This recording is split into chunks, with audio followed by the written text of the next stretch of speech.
টানা চতুর্থ দিনের মতো রাজধানীর শাহবাগ মোড় অবরোধ করে কর্মসূচি পালন করছে ইনকিলাব মঞ্চ।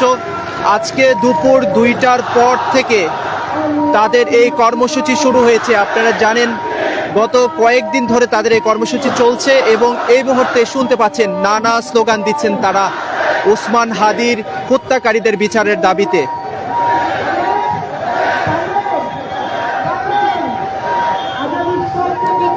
পূর্ব ঘোষিত কর্মসূচির অংশ হিসেবে আজকে দুপুর 2টার পর থেকে অর্থাৎ 2টা থেকে শুরু করে তাদের এই কর্মসূচিটি শুরু হয়েছে এবং এই কর্মসূচি থেকে তারা প্রতিদিনের মতো আজকেও কিন্তু ওসমান হাদির হত্যার সঙ্গে যারা জড়িত রয়েছে তাদের বিচার চাইছে। এই মুহূর্তে দেখছেন মোবাইলের ফ্ল্যাশ লাইট জ্বালিয়ে পুরো শাহবাগ মোড়ে এখানে যারা অংশ নিয়েছেন তারা কিন্তু ওসমান হাদির হত্যার সঙ্গে যারা জড়িত রয়েছেন তাদের বিচার চাইছেন এবং এভাবেই কিন্তু প্রতিবাদের ভাষা তারা ব্যক্ত করছেন এবং নানা স্লোগান তুলছেন। গত কয়েকদিন ধরে ইনকিলাব মঞ্চ থেকে ধারাবাহিকভাবে কর্মসূচি দেওয়া হচ্ছে ওসমান হাদির হত্যাকারীদের বিচারের দাবিতে।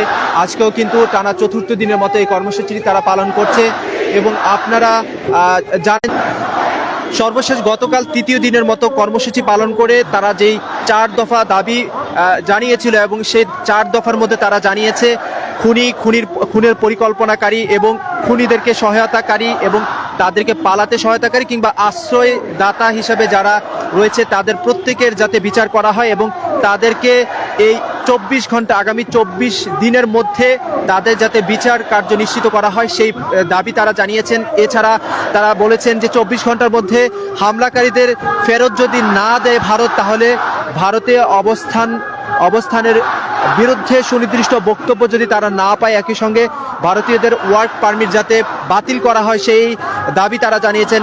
একই সঙ্গে ভারতের অভ্যন্তরে আশ্রয় নেওয়া খুনিদের ফেরত দিতে যদি ভারত অস্বীকৃতি জানায়, তাহলে যাতে করে বাংলাদেশ আন্তর্জাতিক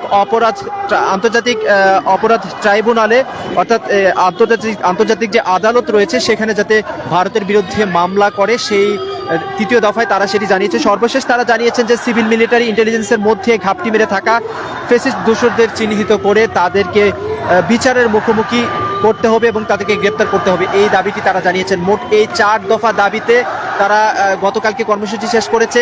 আজকেও কিন্তু তারা দুপুরের পর থেকে তারা এখানে অবস্থান নিয়েছেন, এখনও কিন্তু কর্মসূচি চলছে। দেখছেন এই শীতের রাতের মধ্যে ঠান্ডা তাদের যে কর্মসূচি সেটি কিন্তু তারা চালিয়ে যাচ্ছেন এবং নানা স্লোগানে হাদি হত্যার বিচার চাইছেন।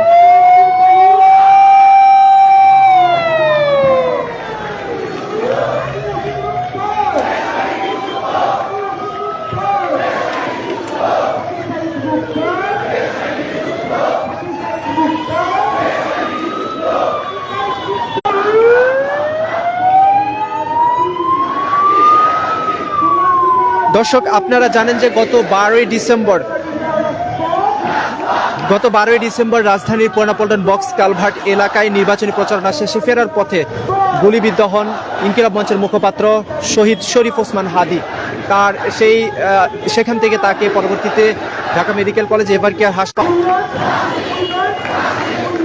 এবং উন্নত চিকিৎসার জন্য তাকে সিঙ্গাপুর জেনারেল হাসপাতালে ভর্তি করানো হয়। তবে সর্বশেষ আপনারা জানেন যে গত 18 ডিসেম্বর রাত 9:45টার দিকে ওসমান হাদি সেখানে চিকিৎসারত অবস্থায় মারা যান। পরবর্তীতে তার জানাজার নামাজ অনুষ্ঠিত হয় এবং তাকে জাতীয় কবি কাজী নজরুল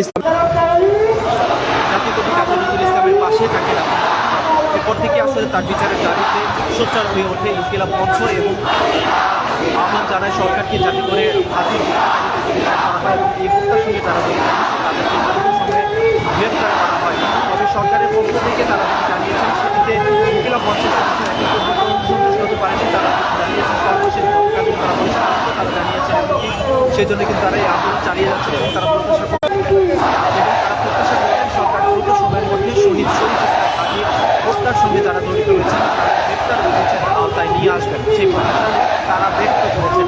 সেজন্য কিন্তু এখনই কিন্তু তারা চালিয়ে যাচ্ছেন। তারা 24 দিনের যেটি আপনাদের আগে দাঁড়িয়ে 24 দিনের একটি আলটিমেটাম দিয়েছেন, সেই 24 দিনের মধ্যে খুনের সাথে জড়িত, খুনের সহায়তাকারী, খুনিদেরকে আশ্রয় তাদেরকে বিভিন্নভাবে পুরো খুনি চক্রকে গ্রেপ্তারের মাধ্যমে বিচার কার্য সম্পন্ন করার জন্য তারা আহ্বান জানিয়েছেন। আজকে আমরা যেটি দেখছি যে নানা ব্যানার নিয়ে, প্লে কার্ড নিয়ে আজকেও কিন্তু